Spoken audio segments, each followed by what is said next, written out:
My name is Michael Guyette, publisher of the Lead Lag Report. Joining me for the hour is Nicholas Eberstadt. This will be a very thoughtful back and forth. Nicholas and I will have. He's opened my eyes to quite a few things from his prior podcasts. I think will be very enlightening here for the audience. Nick, I don't know how many people are familiar with your background, but introduce yourself here. Who are you? How'd you get involved in looking at the labor force side of the economy, and what are you doing now? Well, thanks for inviting me, Michael. I'm a researcher at the American Enterprise Institute. I'm a lifer there. I've been there almost 40 years. I do work on demographics, economic development, and international security. I have a sick fascination with North Korea, which will not detain us today, I imagine. And I got interested in the labor force question, and in particular in the question of men without work. About 10 years ago, I was hearing all of this happy talk just as a ordinary American citizen about how we were at full employment or near full employment, while I was reading a lot of information from public opinion polling saying that most Americans still thought that we were in a recession. So how do you reconcile these two contending realities in America? And it turns out that the answer is because we've got an employment statistics system that was developed to fight the last war from the Great Depression. There's always a challenge, of course, of having sort of an aggregate number to explain the way the world works. So the Federal Reserve will always look at the unemployment rate, use that as their measuring stick for the health of the economy. They combine it with inflation. You and I both know that both those numbers are far more nuanced, and you can argue even zip code dependent than any aggregate number would have you believe. What is it about some of these statistics when it comes to the labor force side that you think need to be rethought or considered in a different way in the modern era? The basic conundrum, Michael, I think, is this. Our system was developed, as I said, right before World War II to track employment trends in the Great Depression, which was still underway then. And so it focused, as you indicated, upon unemployment. It also focused upon jobs. It did not focus much at all on the persons who were not in the labor force, as back then, paid work was overwhelmingly the purview of men. Women have always worked, but they haven't always gotten paid for it. And the notion that a guy would be out of a job, and if you were able-bodied, not looking for a job, didn't really cross people's minds in putting this system together. What's happened since World War II is that we've had an absolute revolution in living for prime age men, for guys between the ages of 25 and 54. That's the Labor Department's designation, not mine. If we look at the employment statistics that come out each month from the BLS, the monthly jobs report, you'll be able to discern, you'll be able to take out the information which will show you that for every prime age guy who is technically and formally unemployed, out of work looking for a job, there are 4 guys who are neither working nor looking for work. So if you're just looking at unemployment, you're missing 4/5 of the underutilization problem. And if you look instead at employment rates, employment to population ratios, work rates, whatever you want to call them, I think work rates is kind of, self-evident. You'll see that for this critical group in the United States, the work rate today is actually no higher than it was back in 1940 when this first measure was taken and when the national unemployment rate was almost 15%. So we have basically tail end of Great Depression work rates for prime age guys, even though we have these seemingly, very cheering low unemployment rates. It sounds to me that that's not sort of something that happened, obviously overnight. You're talking about a long-term trend where several factors, you can argue, accelerated some of these dynamics. Where do you think this really kind of stems from the very beginning? Why is it that prime age working men are not as much in the workforce as they used to be? absolutely central question, Michael. And as you absolutely correctly discerned, this is a long-term historical trend. This has been going on for over 2 generations. From the end of World War II until about the mid-60s, there was really no trend in workforce participation for men. It bounced around a little bit, but it was very, very high. It was not 100% because it can't be 100%, but it was very close to that. Then, starting in the mid-60s, there was an almost uncanny and remarkably regular flight from the labor force by prime age men. If you look at this on a chart, it's almost a straight line from 65 to the present. Not a perfectly straight line, but it's social science, so it's very, very, very close to a straight line. And that is mysterious, because if you believe that the reason for this huge transition is this structural change in our economy over the past 50 plus years, there's been an enormous structural change. And if you believe that it's driven by economic demand and technology and things, which it obviously has to some considerable degree, you wouldn't be getting a straight line. You'd be getting something that followed the business cycle, or you'd be getting something that showed when China entered the World Trade Organization, or you'd show disruptions coming about with new technological innovations. Doesn't show up there. So the standard story of economic change driving a structural transformation, decline of manufacturing, decline of demand for less skilled work, outsourcing, globalization. I mean, all of that has had some influence on this, but it's not the whole story. And I'm not even sure in the case of the USA that it's most of the story. But presumably you could do some sort of regression analysis. You put a whole bunch of different macroeconomic variables, quantitative work, and get to some, or at least a few explanatory variables that might explain a good chunk of what started the trend and what continues it. Is there anything that stands out to you in your work as sort of a contributor more than others? We can use econometrics and standard statistical analysis to get a certain way, but it only takes us a certain way, and I'll tell you why. We take for granted, those of us who were trained in economics departments in colleges and universities, we take it for granted that they're going to be big, nice, well-behaved data sets for us to do our tricks with. And it turns out when you look at this problem, there are some really gaping holes, and I'll mention 2 of them. One is that we don't really have very good data in the United States about our crazy quilt patchwork of disability benefit systems. There are a lot of guys who are neither working nor looking for work who are obtaining one or more disability benefit. And a lot more of them than that are living in homes that obtain one or more disability benefit. But the disability programs in the United States don't play nice with each other. They don't talk with each other. They don't share data with each other. There's a whole little family of them over at the Social Security Administration. There's some at Veterans Administration. There's Workman's Comp. There are state-level disability programs.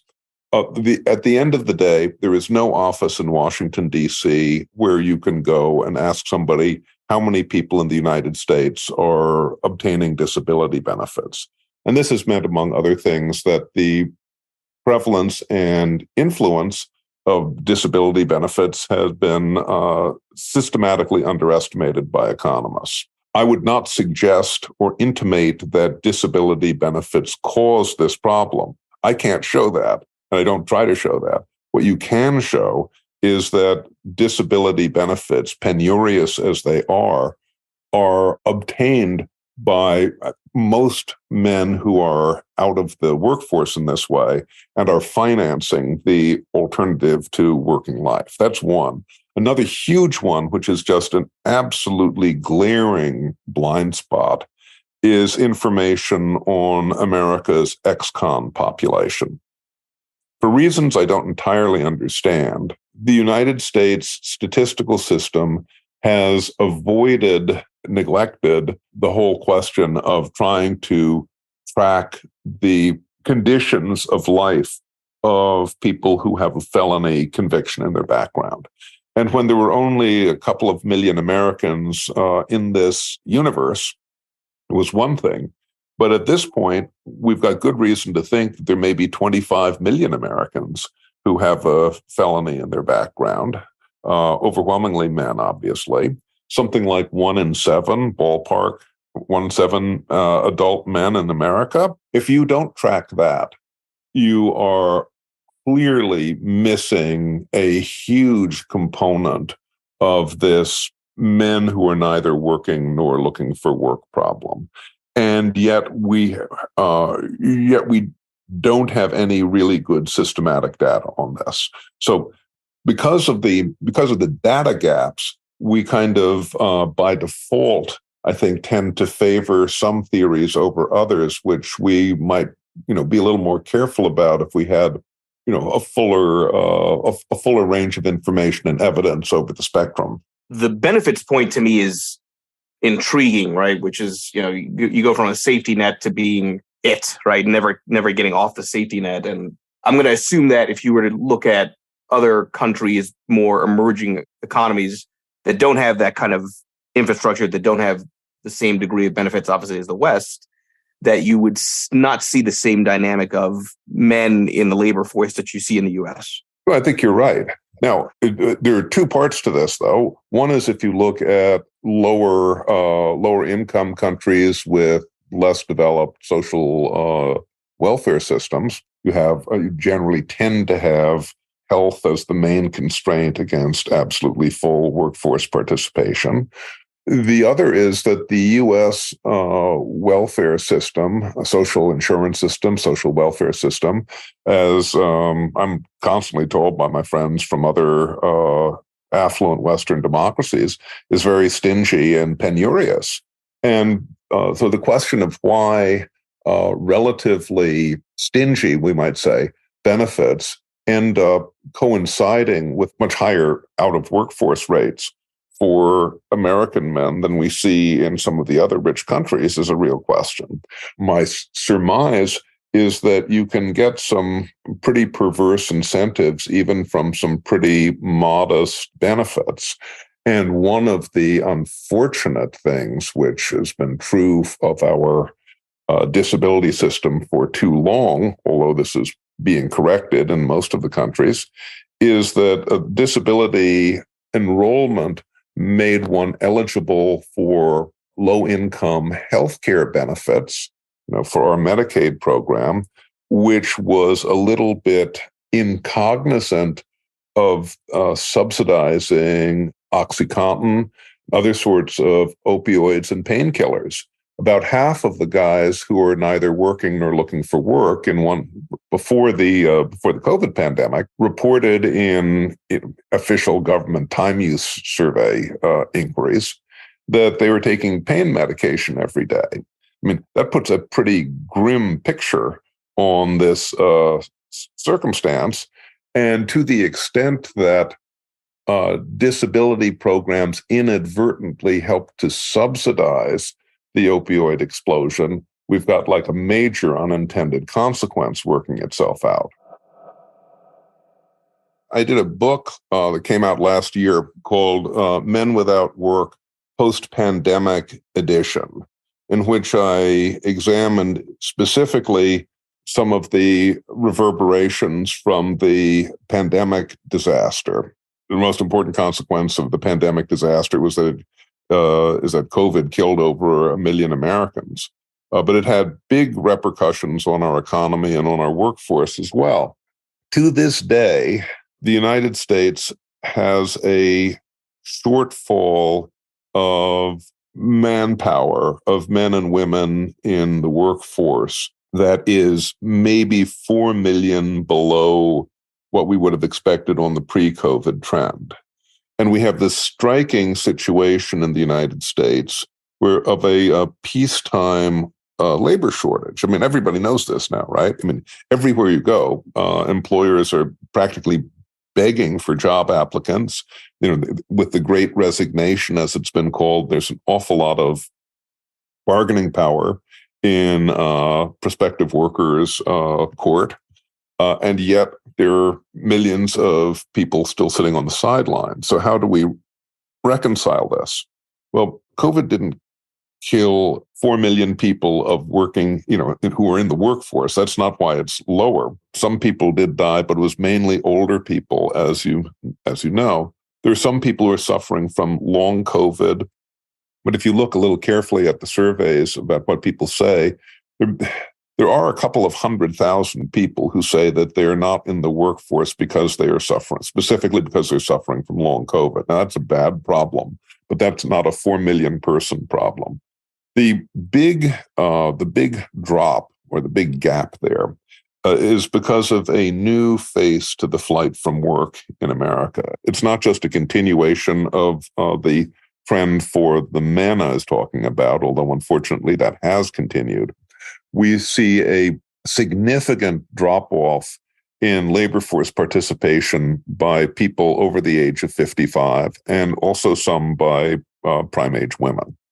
Now, the 55-plus group was the one real ray of sunshine in the American employment picture before COVID. For a generation, work rates and labor force participation rates have been going up for them. I think that if we take a look at government interventions in the COVID period, the COVID emergency period, we can link that to a lot of the workforce withdrawal for older Americans, because the transfers that were unleashed in the United States with the intention of avoiding Great Depression Part 2 from the lockdowns kind of overshot their mark, right? And so we've had the only economic crisis maybe in history in which disposable income actually went up because of the Fed and the government's both fiscal and monetary policies. The transfer payments were so immense in 2020 and 2021. And you'll remember all of the different things, the $600 a week unemployment check, whether you were unemployed or not, all of the rest of it. They were so great that Americans couldn't spend it all. They didn't choose to spend it all. American savings rates, personal savings rates, doubled in 2020 and 2021 over the pre-COVID average. They're now back to where they were and actually a little bit below where they were. But that's a huge nest egg of unintended windfall wealth effects. And a number of people, quite a few people, I think, went into a premature and maybe even an unsustainable retirement on the basis of those. Of course, I'm talking about the transfer payments. There are also wealth effects from the artificial inflating of equity and home prices through Fed policies.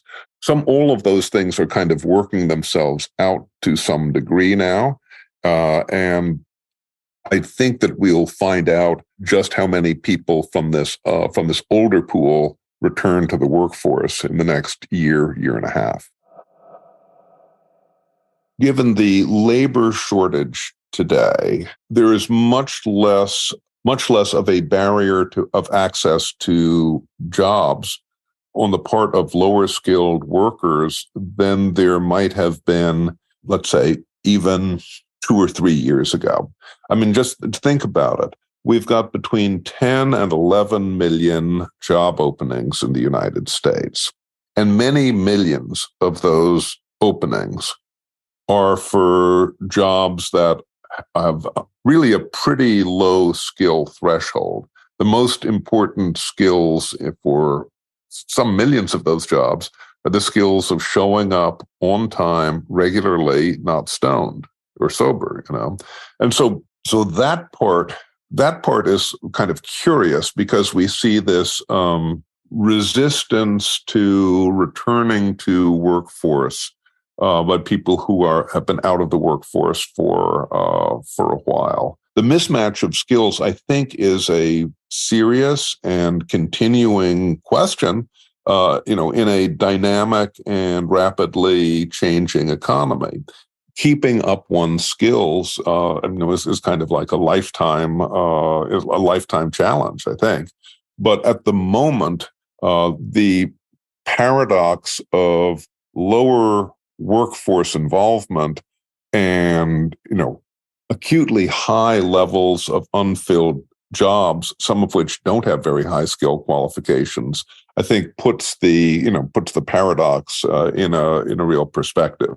But I gotta imagine it's more than just skills. It's also where the demand from industry is, right? I mean, to the extent that there's less manual labor because of automation, to the extent that we're more of a service economy as opposed to an industrial economy, I have to imagine that that's probably a pretty big, broad contributor to some of these dynamics. Well, so we shouldn't forget the women too, because women are a huge part of our workforce also. And the argument has been that the economy is evolving in ways that are harder for guys and easier for girls, to way oversimplify what people are saying, right? We have a decline in manufacturing, and especially in manufacturing which demanded physical strength and physical endurance. And we have expansion in opportunities in health services and in education and in other areas like that. And there's some truth to that, certainly. What's curious is that the same decline that we see in the U.S. in manufacturing, for example, as a share of the overall national economy, is happening in other affluent Western democracies. But they aren't having the same sort of result in terms of sky-high, not in labor force rates for prime-age men. We have which depending on which side of the coin you're looking at, we have either the best or the worst record with regards to labor force participation for guys. We've fallen more rapidly and further than any other, never communist Western society. But Canada, France, Sweden, Australia, go through the list, they've all experienced the same sorts of de-manufacturing that we have, but they haven't had, and they've all had some decline in male participation, but not like ours. You had mentioned, when talking about disabilities, perverse incentives. I wonder if it's not sort of a function of perverse incentives, but rather distractions. You look at studies on attention spans, they've increasingly gotten shorter. You look at social media, the things which people scroll through over just a few seconds, they keep on doing it throughout the day and are then unable to get off their screens. I know Mike Rose talked about that quite a bit. How does just sort of the level of attention span factor into this, driven by technology, and how does that maybe differ across men and women? That's a great question.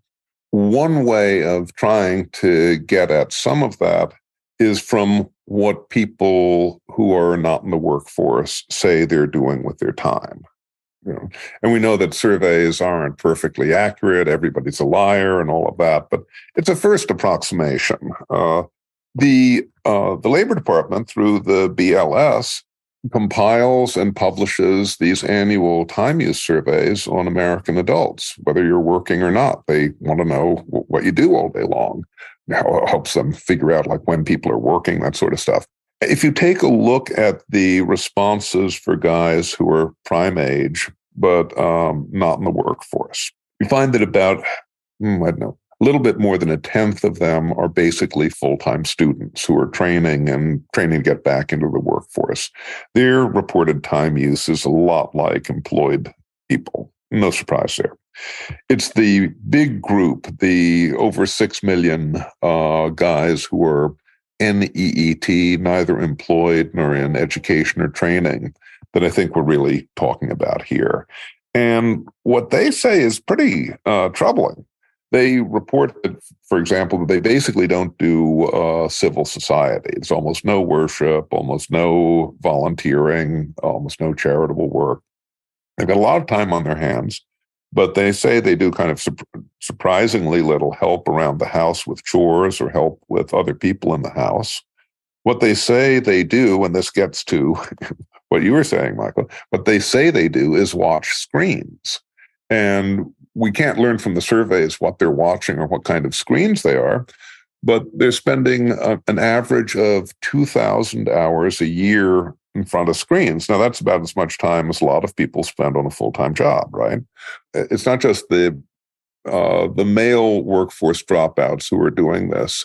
We should recognize that there is a female gender equality thing that may be a little bit unwelcome that's also developing here.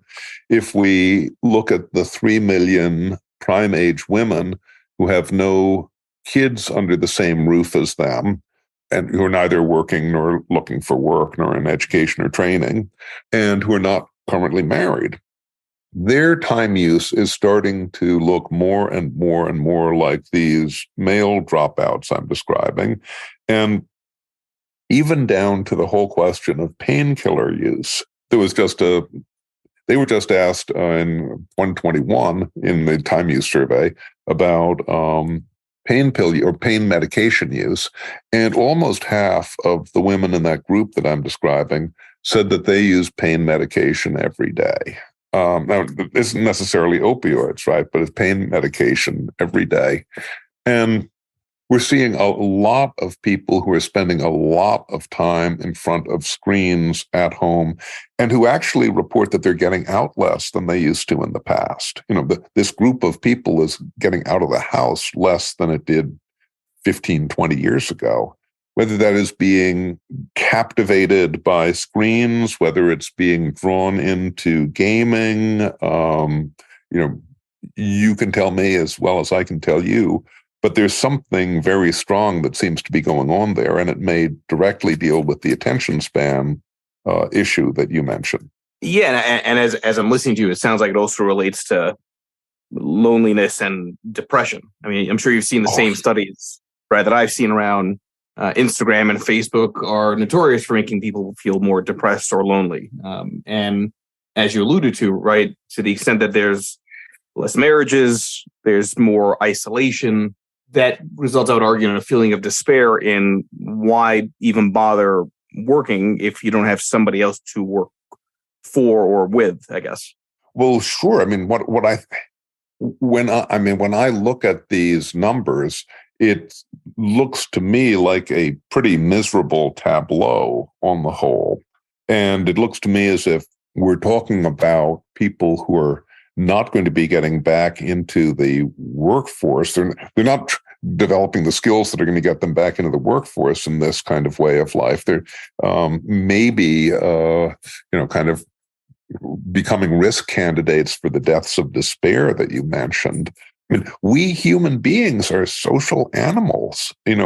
Aristotle said it 2,500 years ago, but our nature hasn't really changed that much since then, I don't think. And we suffer if we are not, connected to people in families or in work or in communities or in faith or whatever the different connections are. And people suffer in isolation. That's why being put in solitary confinement is considered to be such a cruel punishment in prisons.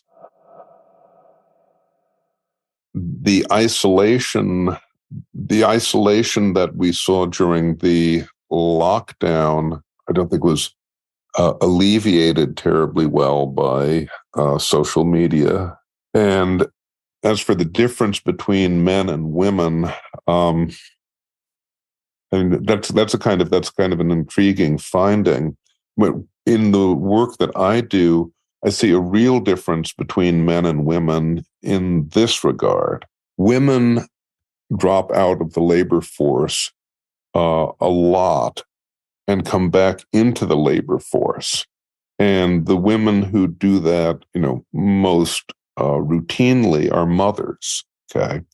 Now, no matter what a mother's educational attainment, part of her job description is to be reliable, there, available. You don't get to call a mental health day. You don't get to take a vacation all of a sudden, when you feel like it. You've got to be there for the kids, and it's a tough job. And employers appreciate those skills. The guys who drop out of the labor force don't usually show those skills. I mean, some guys take care of people when they drop out of the labor force, of course, but we've got kind of a care chasm between men and women with regard to taking care of people when you're out of the labor force. And I think that that's one of the reasons that you see that when guys drop out of the workforce, they tend to be long-timers. I wonder if there's any sort of political aspect to this. Is there anything in your studies that would suggest that males that are more right-leaning or more left-leaning would be more likely to be out of the labor force? Is there any element of sort of political views or cultural shifts that explain some of this? That's a good question. I don't know that I've got anything smart to say about that.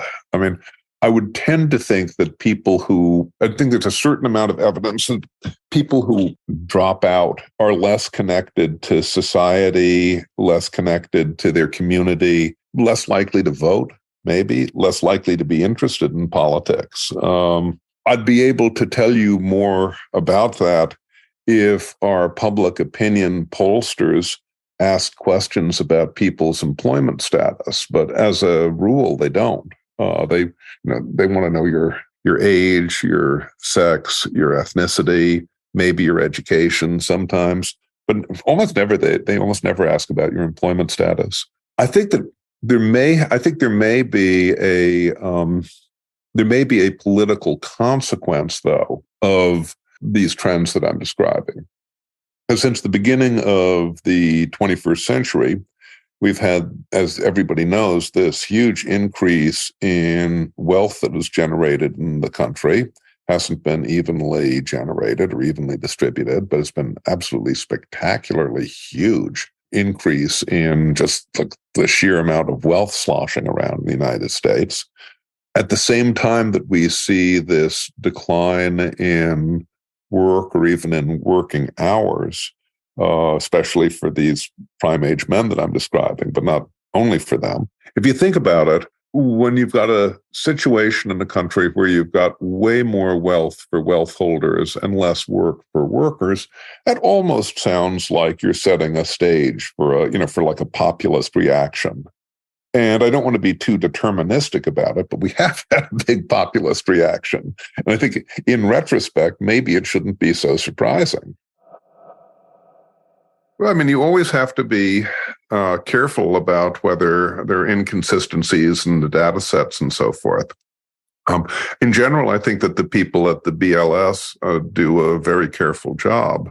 I mean, there's some things that they can't do, right? I mean, so we've got this crisis at the border right now. They cannot track how many people have come into the country this year and are either not working, even though they're prime age, or have jobs, because the data set isn't designed to give you the sort of the high frequency real time information on something like that.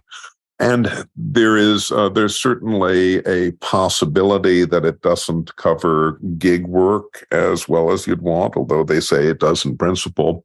When people are moonlighting, when they're out of the workforce but doing a little bit of work on the side that they're not reporting, that might be a problem depending upon what the scale of that is.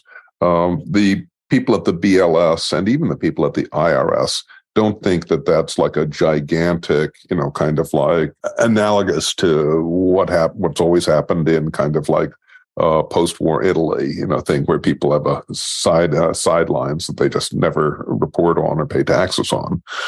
I'd say that really the thing that we need to do in using those numbers is to kind of accustom ourselves to the realities that we're living in now and stop thinking that unemployment rates are the arbiter that they used to be in the past. Unemployment is only a very small fraction of the not working group for prime age men, and it's may increasingly become a problem like that for prime age women.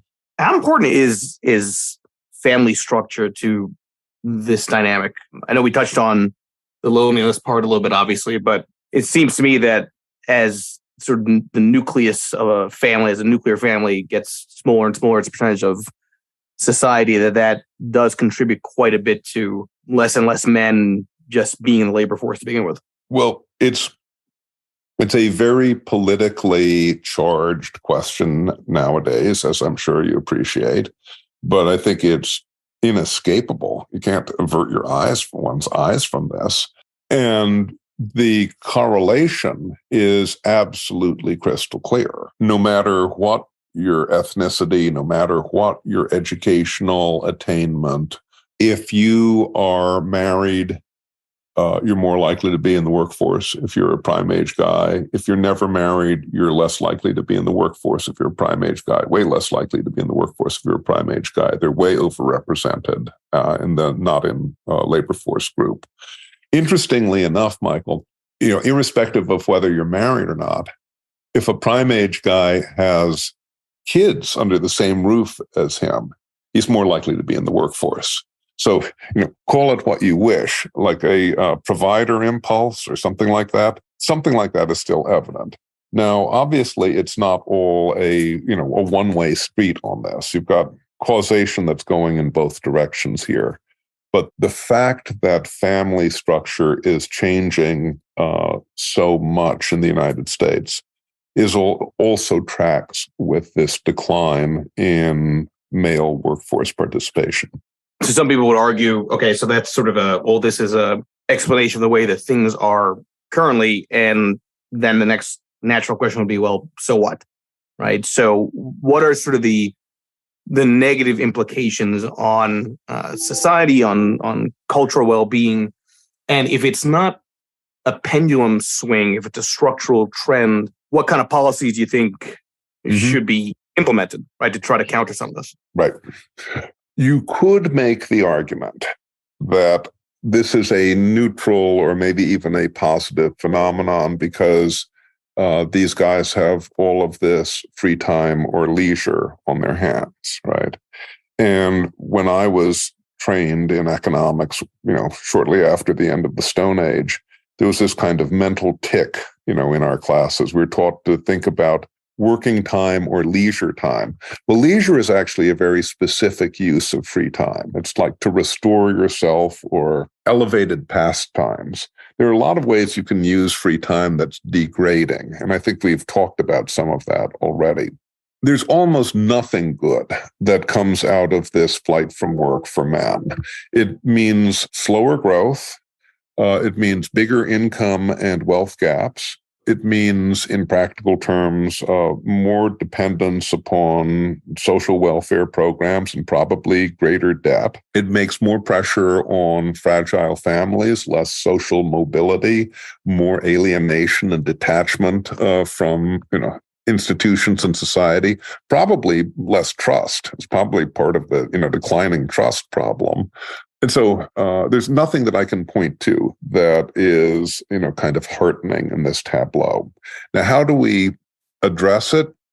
Well, there's some things that are beyond the reach of policymakers, of course. I mean, policy can't fix the family. That might do a lot, but I don't think we're going to get back to 1965 style family structure in the United States anytime soon. What policymakers can do are a few things I can think of. One, the question of skills mismatch, which we discussed earlier.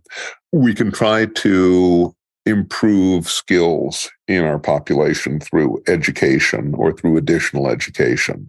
It's kind of telling that educators think that the word vocational education is incorrect to use now. I mean, it's telling inadvertently, I think. We have a huge shortage of vocational training, I think, in the United States.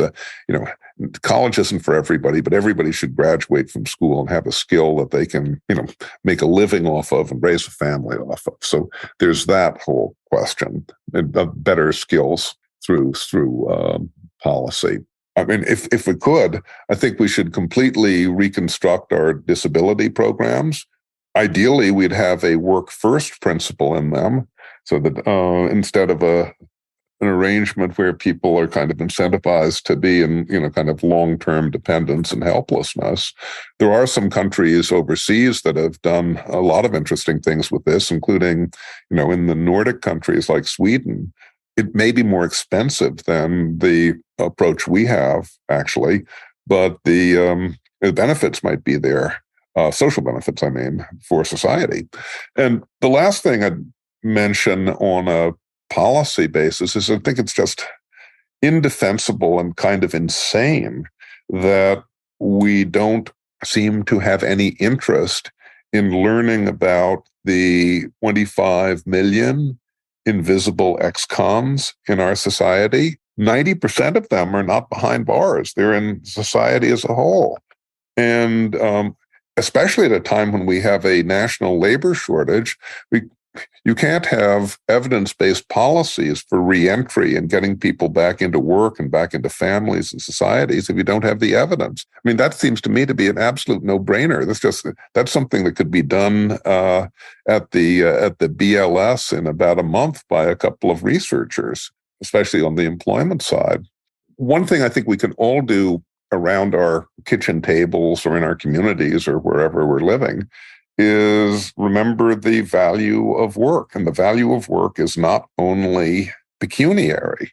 I mean, work is a service to others that helps you complete yourself. And if you've ever had much work and kind of know what I'm talking about, we've had this death of the summer job for teenagers over the last couple of generations. And I think that's really a shame, because it means now that so many people don't have their first experience with paid work until they're in their 20s. Back a generation or so ago, you'd already have 10 years of at least part-time passing experience with the realities of the workforce. If you'd gotten a job when you were a summer job when you were 15, as the majority of 15-year-olds, men and women, boys and girls used to back a couple of generations ago. I think that's a good place to end this Twitter space. Again, everybody that's here, appreciate those that are joining. This will be an edited podcast in about a few days here. I'm going to also do a number of other spaces today. Stay tuned for that. And everybody, if I don't see you, enjoy the rest of your day and get to work. Thank you, everybody. Thank you, Michael.